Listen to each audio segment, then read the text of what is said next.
If the road were easy, everyone would take it. We don't shy away from challenges. We dive in. And now, live from an undisclosed location in FEMA Region 10, it's your host, Joshua Michael. All right, welcome, ladies and gentlemen. Today is May 2nd, 2026. I'm your host, Joshua Michael. Make sure to like and subscribe on X at noncompliantaf, or you can write me an email, jm@noncompliantamerica.com.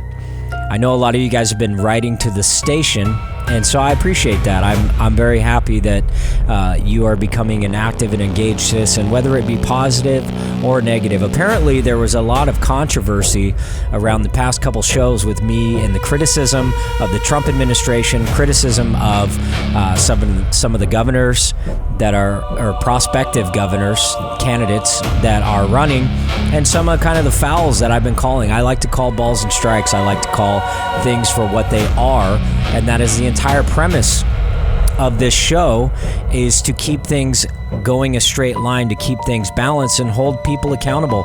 I don't care what side of the fence that you're on, but I'm not going to make this a show about just complaining about Democrats all the time and how horrible they are, because here's the reality.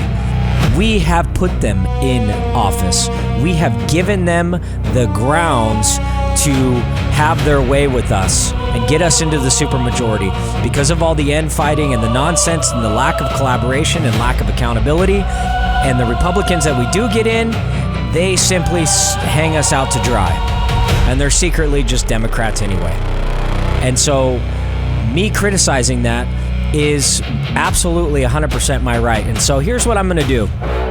And I did talk to the station about this, and if anybody is a naysayer and they do not agree with me, I want to have you on the show. I want to have you on the show. I will dedicate next week's show completely to all the naysayers, and I want to have a conversation with you. We can have a debate. You can reach me, jm@noncompliantamerica.com. We'll coordinate it. It usually gets recorded on Saturday morning, but I will go live at 4 p.m. next week. And you guys can call in. You don't have to tell me your name. You don't have to tell me anything, but I am absolutely open to having conversations about all this stuff, because I think it's important. I think it's important we flush this stuff out and we figure out what kind of candidate that we want and what kind of accountability should we have on them. And then how engaged are you as a citizen? But back to my point of how the Democrats have gotten such a stronghold on this state, it's not because they're so evil and they're so egregious and anything else. It's because the Republicans have been sitting down, doing nothing. The keyboard warriors, thinking that you're making a difference, making a post on X or making a post on Instagram, and you think that that is going to make the change when you're not showing up to vote. You're not volunteering in any of the things and contributing anything to this process, and or getting involved yourself. Getting involved yourself. If you think you have a good message and a good standing within the community and you actually want to make a difference, you should get involved and run as well. And so that's kind of the main aspect of where our problems are. And a lot of people, by the hundreds of thousands, have just left the state. So we're stuck with all the people that, like taking it up the rear, and they're just willing to accept it. So, I mean, we really reap what we sow for that. And that's kind of one of the strong, disheartening messages that I have for us. And there's a lot of really good things happening. I think that cycle is being broken right now because of voices like mine, because of voices like all these other people. And I do think that the internet has opened up an entire chapter of real perspective and real grassroots citizens that have concern. They've developed voices and they're making an impact 100%. And I think we are in the times for that. And so the times of the cable news debates and cable news commercials when you're running an ad campaign thinking that it's going to be successful, I think those times are over. And we'll see. We'll see how good Christine Drazen's going to do, because that's the basis of her campaign. is running commercial ads on, 6 o'clock news, on Fox News or whatever. That's the basis. And then she'll show up at a debate every once in a while. But we'll see. We'll see what Oregon deserves. We'll see what they want. But one of the other things about this is these 800,000 voter rolls that are supposed to be getting cleaned out that Tom Fenton has been fighting for years to happen. And apparently he's making some progress. And so let's hear what Tom Fenton has to say about these voter rolls, these illegal voter rolls, these bad voter rolls that have been scouring the Oregon political space unchecked, and has essentially, in my opinion, given the Democrats and any of the Republicans that got deeper pockets the ability to sway elections. So when you say that there's no voter fraud in Oregon and the mail-in voting is healthy, then you got it absolutely wrong, because it's been proven time and time and time again. Dr. Frank was just here about a month ago or so and presented all the evidence. There's nothing else to dispute at this point. We are in an absolutely broken state. And so my opinion has always been there's no point in voting. There's no point in participating in and wasting tens of thousands of dollars of your own money and time and energy if they don't address and fix the voter rolls. And this is one of my criticisms with these people running for governor. That should be front and center. Voter rolls. Not the economy, not anything else. None of that matters. At the end of the day, you put in all this work and all this effort, and then they just steal it at the end. They just cheat. So unless you can clean out the voter rolls, there's no point in even having an election. But let's hear what Tom Fenton has to say. A little breaking news here on the Scott Jennings Show. There's been a major victory in the fight to clean up voting rolls in the United States of America, specifically in the state of Oregon. Here to discuss the man who made it possible. His name is Tom Fenton. He's the president of Judicial Watch. Tom, thanks for joining us. Tell us, we spoke about this a couple of months ago. You were fighting to get all of these fraudulent names off the voting rolls in Oregon. Tell us, what was the result? The result is that Oregon's voting rolls are going to be significantly cleaner by a factor, or by literally 800,000 names when all is said and done. You know, they had a new Oregon Secretary of State, a Democrat, who came in. We had sued. He saw essentially that we were right and started cleaning up the rolls. You know, wow. We found that 29 of Oregon's 36 counties had removed virtually zero registrations as they're supposed to. And many of the counties, the 35 or 36 of the counties, had more people on the rolls than were living there and eligible to vote. So they hadn't cleaned up the rolls since 2017. So we had the federal lawsuit coming and going. The new Oregon Secretary of State came in, and we've settled. So not only are the rolls being cleaned, but they're being cleaned in an enforceable way, meaning if they don't do what they promise and don't clean up the rolls, and more importantly, keep them cleaner as things go on, meaning they're good. You know, names get bad every year. People move every year. People die every year. So this is not just a one-off. It's going to continue. So it's a great victory for election integrity in Oregon, which, as you know, I think everyone votes by mail practically there. So let's just do the math here. You said 800,000 names are coming off the voter roll in Oregon. How many people live there to begin with? This is a massive percentage of what was the existing registered voter rolls in what is a relatively small rural state. Yeah, I don't have those total numbers in front of me, but it's about 20%, my guess is, right? When you add the, you know, and Oregon says, well, they're inactive. It means that, you know, they don't get ballots. Well, that's ridiculous. If you're on the voting rolls, you're on the voting rolls. You're registered to vote. And it's a pool of dirty names from which fraudsters can draw, which is why federal law requires you to take reasonable steps to clean up the rolls. The rolls are never going to be perfect, right? Because it changes daily. But you got to take these reasonable steps, and not cleaning them in 10 years is not reasonable, and Oregon admitted as much in settling this case. Tom Fenton is the president of Judicial Watch. It looks like there's about maybe 4.27, 4.28 million people in Oregon. So you think about 800,000 names coming off the voter roll. That is a massive, massive chunk. And that it is quite a bit. especially given the fact that that number is total population, not actually people that are registered to vote. So this is very, very good news. This is very good news for the general election. And this is why that I believe that this primary going on, if you are a registered Republican, you absolutely can vote for a Republican governor, and not just governor. There's other people that are running. I know Jonathan Lockwood is set to beat Janelle Bynum or run against Janelle Bynum in the primary or the general. And so Jonathan Lockwood is amazing. He's actually going to come on the show. I was trying to get him on this week, but next week he'll probably come on. But he's very outspoken. He's very focused, and he is a great candidate to knock out Janelle Bynum, who has been decimating CD5, just decimating it. And with the redistricting and everything else, I mean, they're slimy, folks. They are absolutely slimy. And if we continue to let them and to let this stuff happen, then, you know, it's that old saying, you get what you deserve. And I don't believe Oregon deserves that. I don't believe that you guys deep down want it.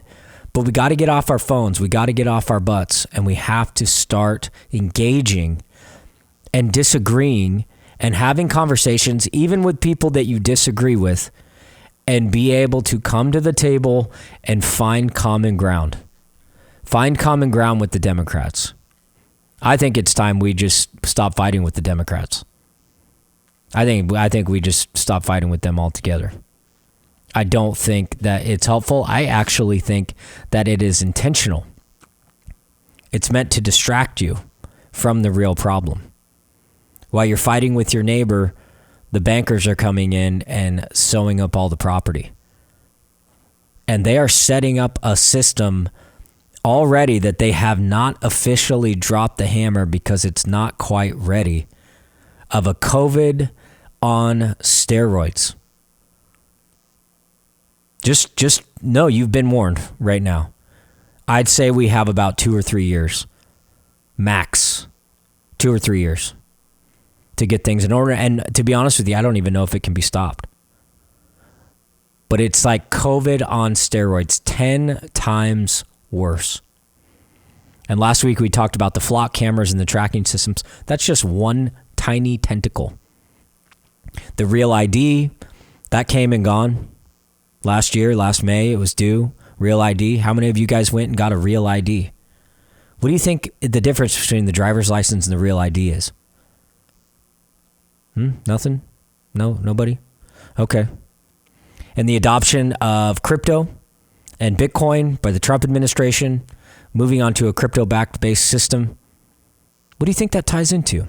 What do you think it's all connected? Oh, yeah, it is. It is. So when they actually do decide to release another bioweapon, whether it be the ticks that the Gates Foundation has been releasing in Texas that has Lyme disease, oh, lo and behold, they have a Lyme disease vaccine coming out next year, which they have to start producing the vaccine ahead of time because it takes time to create them and distribute them, which was always a funny argument during COVID. The COVID vaccine was already being made before they even announced that they had a vaccine. They had to lock you down and scare you first. But what's going to happen when they lock down your bank account? What's going to happen when they say you don't have to stay home, you don't have to do the 6-foot rule, but you just can't travel on Mondays, Wednesdays, or Fridays? Because we just put a kill switch in your car. So it just won't even work. And if it doesn't check in every so often, your car, your vehicle, you will be fined. We'll just send you a fine in the mail. Actually, we'll just fine you and take it out of your government-controlled bank account. That's on the new crypto system. Because we broke the banking system and gave all the money to Ukraine and everybody else but you. So Spirit Airlines bites the dust as all flights are canceled. We're going to get into that next. You're listening to Joshua Michael, Non-Compliant America. Thank you very much for listening, and we will be right back on the other side.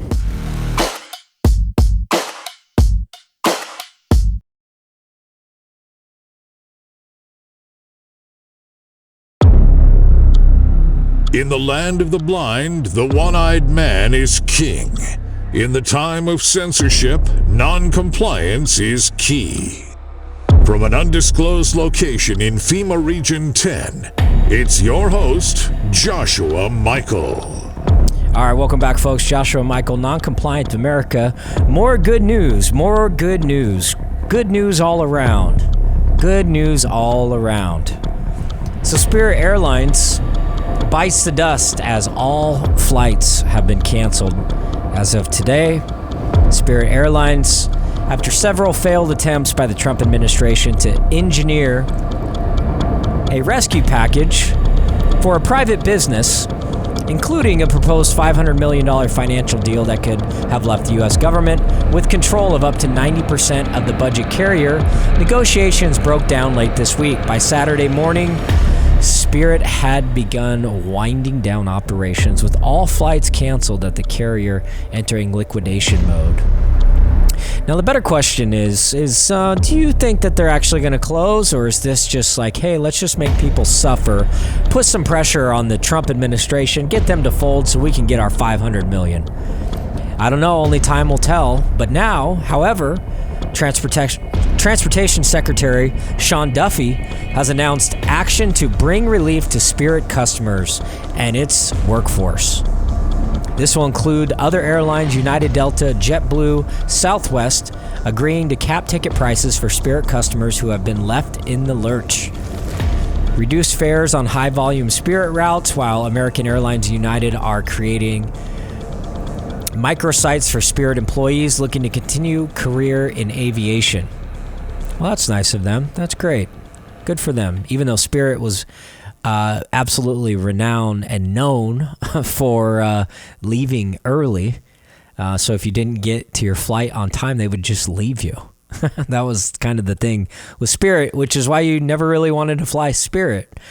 So from cap ticket prices for flyers who need to rebook to employees looking for job opportunities and lots of information you should be aware of, said Secretary Sean Duffy. Spirit's statement about winding down operations just kind of summarized it there. So that's interesting. More good news, more good stuff. I think, it's just kind of par for the course. Get used to more shutdowns, more industries, things that you enjoy, restaurants.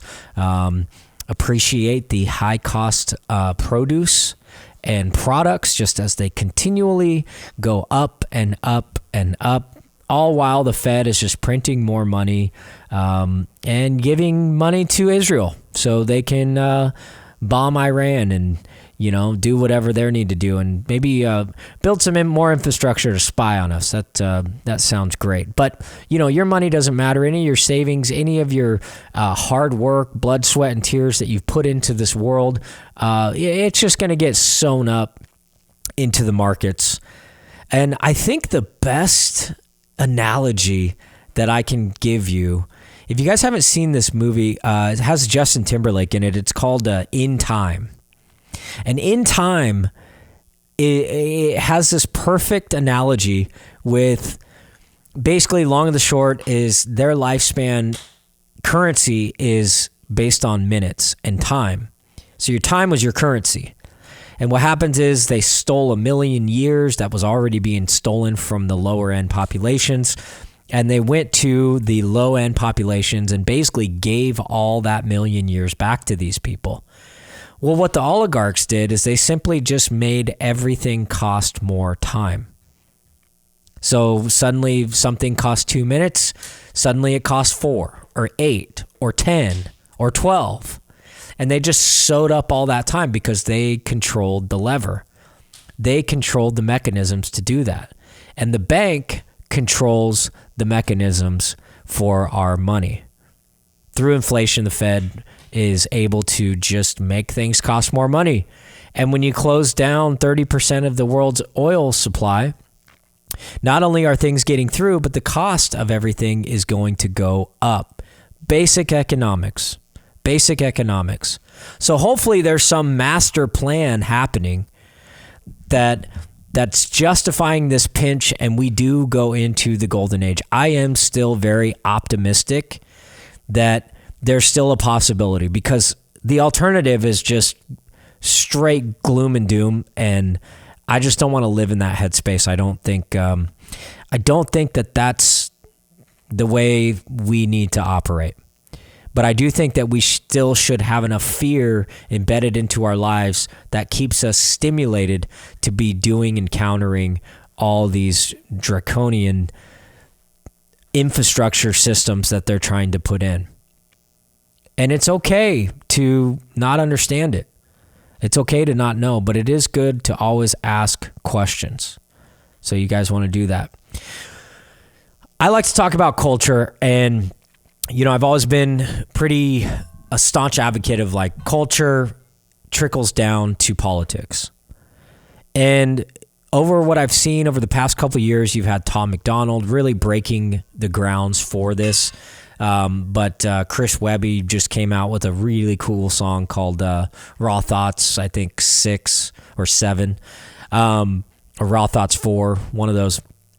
But it's just showing how they're embedding political messaging within culture. And Ice Cube just came out with a new song. I want to play a part of it because I think it's fascinating with the context of what he's talking about, how he talks about it, and how it's also getting into the culture and the importance of this, because this is what's getting into the hearts and minds of the youth. Take a listen. Why is the internet not working? Why are you not working? Why is the internet not working? The same reason you're not working. Did you turn off the internet? Maybe. Create a clone through this iPhone. It's the perfect device to get spied on. Swipe up, swipe down, pipe down. Type it in, never ever write it down. Knowing it's mind controlling. First you start scrolling, then you start trolling. Yeah. What you know about a prison? Ain't no rhythm in this algorithm. No, it's about the vision. It's about to be a head-on collision. Lost my religion.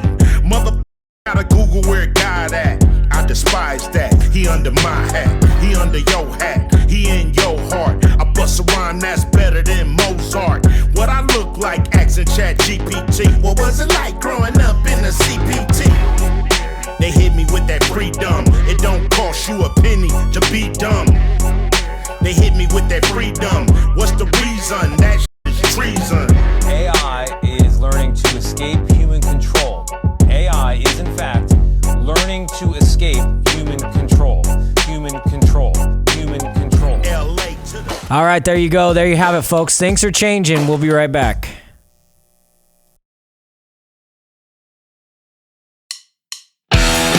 It's time to unmask the truth and expose the lies.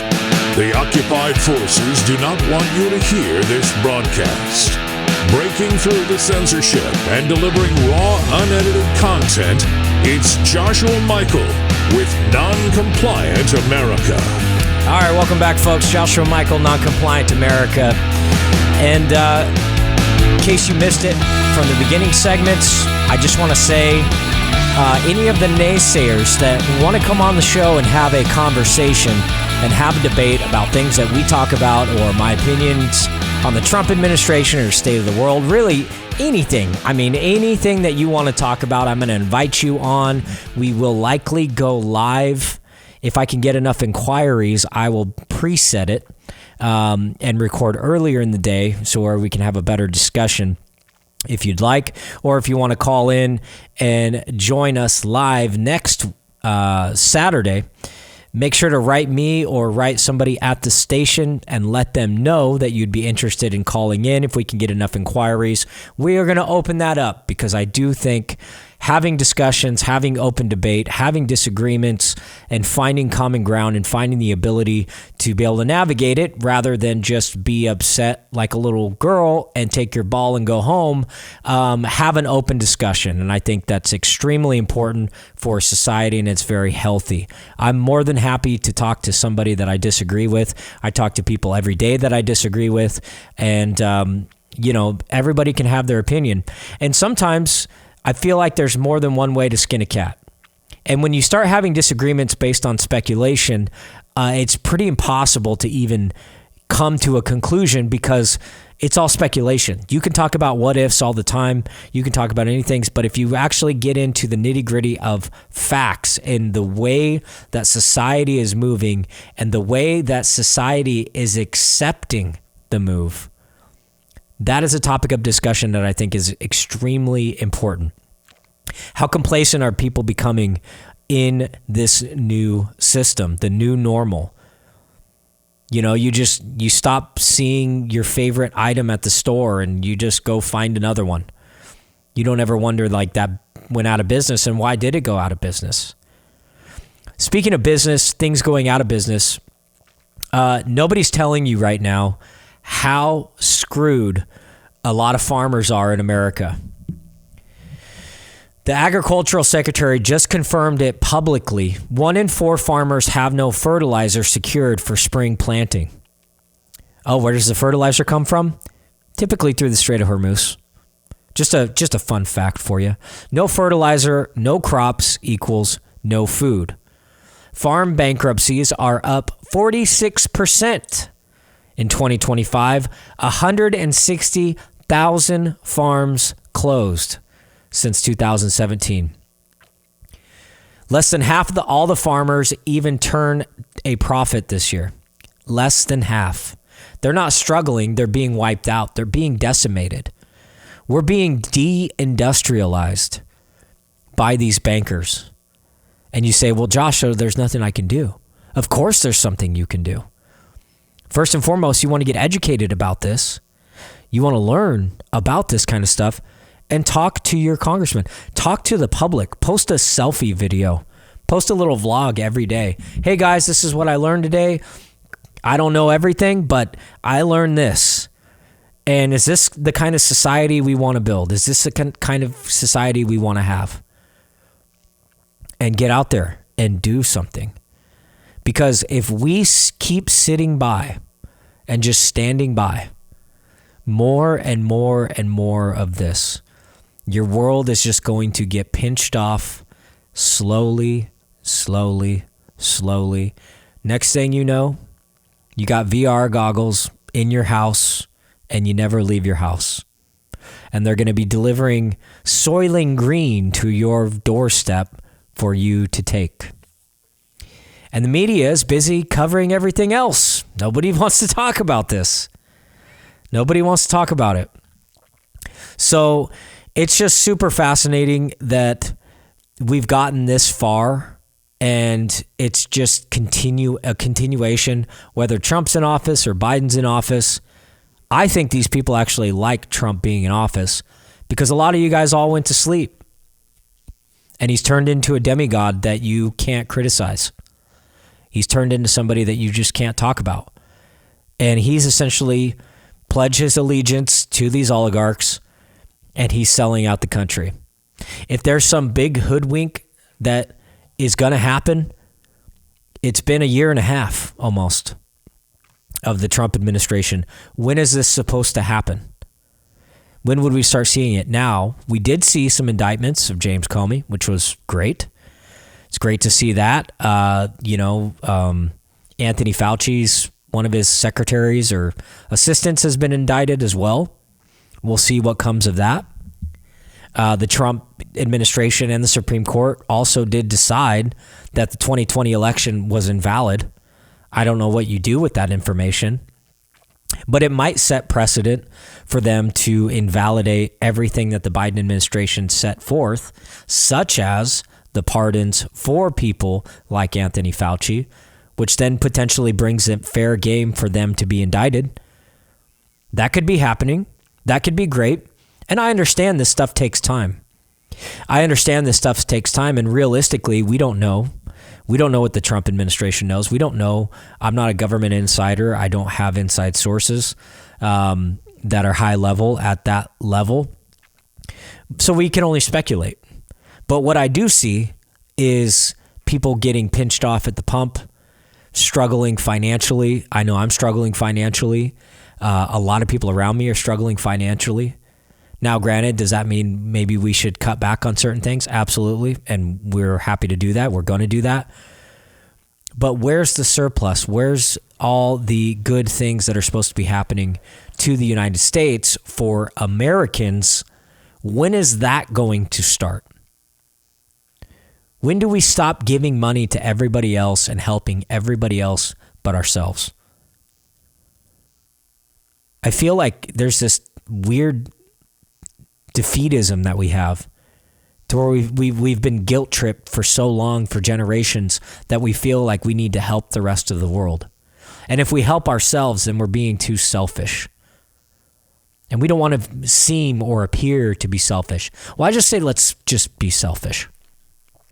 Let's close our borders, fix our roads, deport all the illegals that are here. And even if that takes a hit on the economy, good. That's fine. I would be happy with that if that's what was going on. But that's not what's going on. Pentagon strikes a deal with AI companies. The Pentagon has said that it has reached deals with all the major artificial intelligence firms to integrate their advanced AI capabilities into agencies' classified networks. The U.S. Department of War has been actively negotiating with the industry's leaders since the start of the year and is trying to expand the application of AI in military operations and diversity to the range of companies that provide the technology. Ooh, that sounds great. That sounds great, especially when they deem you a domestic terrorist and Palantir starts using this information on you. Cool, that sounds great. It is going ahead with the push despite concerns among experts regarding the ability of the AI to reliably operate within the existing laws of war. Oh, that's another thing that you got to consider. You can't really program all the logical things. The thing about AI is it kind of takes on a mind of its own.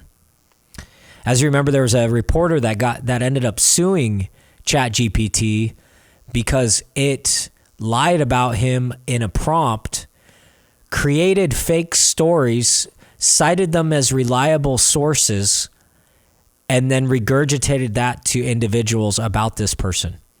Completely made up. So if you're depending on AI and you think it's your new God, just so you know, you are being hoodwinked. And there's nothing more powerful than learning things for yourself, seeing it with your own eyes, and being able to navigate that. Agreements have been struck with SpaceX, OpenAI, Google, NVIDIA, Reflection, Microsoft, Amazon Web Services, Oracle, to deploy their AI systems for lawful operational use. Where does that come in as far as liability? What if they get it wrong? There's a guy that was driving around for months and his license plate was tagged as a person of interest, and he was getting pulled over to and from work for about 3 weeks straight, almost every day, because the Palantir license plate reader systems were flagging his car and triggering the police officers to pull him over because he was suspected of some crime. Turns out the license plate was wrong and it was a different number, different variation, but that was the computer system telling it what to do. And the cops don't have any discernment or ability, so they just did what the computer told them to do.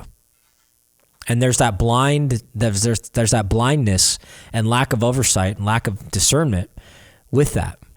The U.S. Department of War artificial AI platform GenAI.ml has been used for 1.3 million personnel in the last 5 months, generating tens of millions of prompts and deploying hundreds of thousands of agents. It said, according to the Pentagon, the technology has allowed the execution of certain tasks to be sped up from the months to days. That sounds great. But where's the oversight? How are you able to have oversight? Who is going to be monitoring the monitors? Because we know that the monitors, the fact checkers, the fact-checking factions of Meta, Instagram, all these people, nobody was monitoring them and they didn't have any accountability. So this is concerning. This is part of your new future. This is you will own nothing and be happy. What's going to happen next? We'll be right back. I'm Joshua Michael.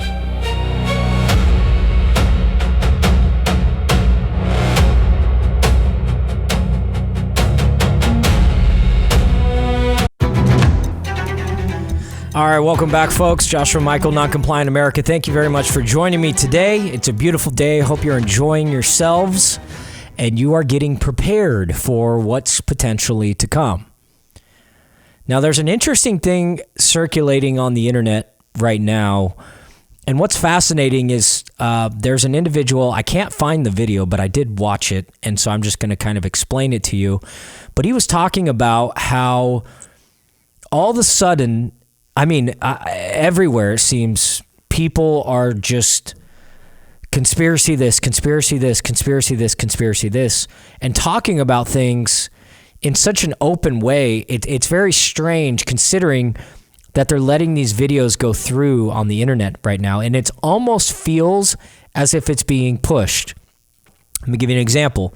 There's a video of a guy, supposedly he's not around anymore, he's ex-CIA guy, and he talked about the metals from the COVID vaccine being used as a potential weapon or manipulative weapon through the cell phone towers and the 6G network that Trump is so adamantly pushing, and being able to use that as a weapon to basically stun the population. And if you have a bunch of metals inside of you, essentially those will radiate like a microwave or a piece of tinfoil in a microwave. It will radiate you and potentially kill you. There's a lot of speculation with weapons, directed energy weapons, as we've seen in the Lahaina fires, the Palisades fires, a lot of different strange anomalies surrounding that. I remember Lahaina specifically. There was fire skipping across the concrete in the middle of the street. And I thought, oh, that was strange. Never seen that before. Seems kind of interesting. Seems also interesting that there was a vested fight going on for that very property for them to turn it into a 15-minute city. And the locals were saying, no, we're not going to do that. And so coincidentally, immediately following that, everything just burnt down to the ground. And then these people can't get their property back because it's being bought by bankers. Not a strange, far-fetched thing to say. But when you kind of sequence things with what happens afterward, it's interesting.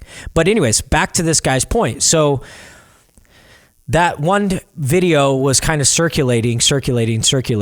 I'm over at a customer's house, and she's an older gal. Now she's with it. She talks to me about this kind of stuff before, but she suddenly had an urgency to start detoxing metals out of her body. And she started basically explaining the very video that I saw a few hours prior that was being pushed on me. Everybody was posting it and freaking out, and it just kind of swept and circulated through the internet very, very quickly, creating a sense of urgency and everything else. And I thought, that's interesting. Whereas before, you used to have to dig pretty hard to find things that would be credible or interesting or of that nature, of that sort. A lot of censorship was going on. Now, could it simply be that they eliminated the FBI oversight in all these major social media channels, which in return were developing algorithms to get people to only see certain things and essentially, in Tim Cook's words, curate information? We don't want you to see all the negative stuff. We're going to create this happy, loving algorithm of love, peace, and happiness, and you can just be fat and you can be happy. We don't need to burden you with hard truths about reality. Whereas our interpretation of the internet has always been free and open information. Whatever is popular or whatever people want to look at, they can explore, and so with anything else. But the guy was talking about the conspiracy and the fact that it's either opened up or this stuff is being pushed on us. Now, why is it being pushed on us? Is it being pushed on us because we're in the Great Awakening and we all have to get privy to what's going on in the world because there might be some mass extinction level event coming up in the near future? Which, keep in mind, all the oligarchs, the richest, most powerful people in the world, all speculate that that is the case. And they're preparing as such, building bunkers and ships out on the coast of New Zealand and all this wild things that they're doing, preparing for a potential mass extinction level event, like dinosaur level extinction. And there's a lot of speculation of what it could be or what it could not be. Will it be man-generated? Will it be man-made? Will it be aliens? Will it be the coming back of Christ? Will it be the atmosphere completely getting decimated through the massive polar shifts that have happened over the past 15 years? We don't know. But all we do know is that these people believe this. And if you think I'm stupid or crazy, these billionaires are doing the same thing, talking about the same thing that we're talking about today right here on the show. But JP Sears did a very interesting video that I only want to play a little piece of it, but it's very crystallizing for how far and how much things have shifted. And this would be a good conversation for my naysayers. So if you guys want to take some notes and potentially want to come on the show next week, I'd be more than happy to have you on and we can talk about this very topic. Because this very topic is, I think, going to resonate after the midterms, and people are going to realize how much trouble we are in if the Democrats are able to sweep the country. We're in a lot of trouble. And I feel like there's been a faction that has successfully divided what MAGA means and what it is. But JP Sears just dropped a video, very interesting, and I think it's very crystallizing for where the state of the world that we're in the MAGA movement. Take a listen. After years of not buying into official narratives while believing what the establishment labels conspiracy theories, they've done a bit of a gender transition with what they believe, where now the new MAGA crowd are the ones that believe official narratives without question, and think you should too. And if you don't, they'll say you're just believing crazy conspiracy theories, and usually viciously insult you along the way. So let's break it down, shall we? We'll do that by rewinding the clock back to 2021 to see where the people currently in the new MAGA crowd stood when it came to official narratives versus conspiracy theories. Then we'll see where they're at now. It's a big contrast. 2021 topic, election integrity. The official narrative is, it's great, don't question it. Conspiracy theory is, fraud. New MAGA was with a conspiracy theory. The topic of COVID. The official narrative is, came from a wet market. Conspiracy theory is made in a lab. Where'd New MAGA stand? Conspiracy theory.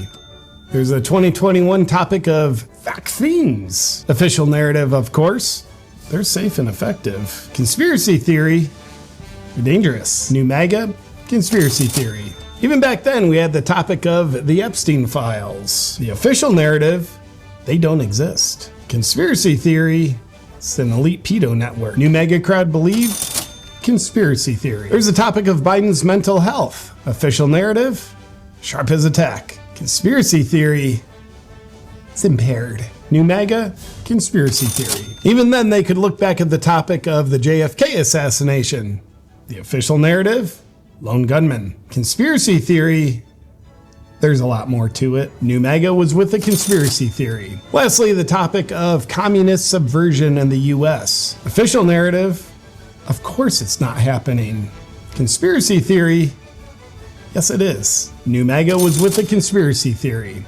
Well, back then, New MAGA crowd was 7 for 7 on believing conspiracy theories rather than the official narrative. It's also worth noting that all those conspiracy theories have proven to be true. Well, that was 2021. Let's take a look at new topics and where the new MAGA crowd falls with their thinking now.